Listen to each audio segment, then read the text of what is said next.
আজকে আপনাদের কাছে নতুন একটি ভ্যাকেন্সি নিয়ে চলে এসেছি।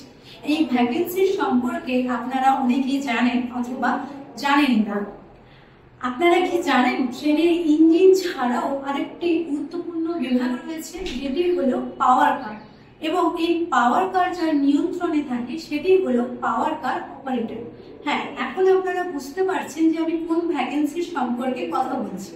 ভ্যাকেন্সিটি হলো ইন্ডিয়ান রেলওয়ে পাওয়ার কার অপারেটর। যারা এই পোস্টের জন্য আবেদন করতে চাইছেন তারা আজ থেকে আবেদন করুন, আমাদের নিয়োগ চলছে এখনই। আপনাদের এই পোস্টের জন্য যে লোকেশনগুলি থাকছে সেগুলি হলো শিয়ালদা স্টেশন, কলকাতা স্টেশন এবং হাওড়া স্টেশন। তোমাদের এখানে যে কাজগুলি করতে হবে সেগুলি হলো পাওয়ার কারের generator monitoring, electric supply check করা এবং ইন্সপেকশন ও সেফটি রুটিন ফলো করা। এবার বলি এই পোস্টের জন্য কারা আবেদন করতে পারবে। তো যদি তুমি ব্যাকগ্রাউন্ড থেকে আসো, টেকনিক্যাল ব্যাকগ্রাউন্ড থেকে আসো, যেমন আইটিআই, মেকানিক্যাল, ইলেকট্রিক্যাল, তারা এই পোস্টের জন্য আবেদন করতে পারে।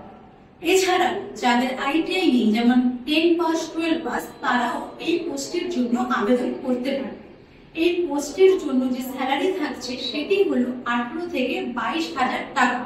এবং এই কাজটির জন্য যে সুযোগ সুবিধাগুলি রয়েছে সেগুলি হলো রেলের স্থায়ী পদে কাজ করা, সরকারি যে সুবিধাগুলি আছে সেগুলিও তোমরা পাবে। এছাড়া তোমরা যারা কাজ জানো না তাদেরকে ট্রেনিং দিয়ে কাজ শেখানো হবে, অন জব তোমরা একটা ট্রেনিং পেয়ে যাবে।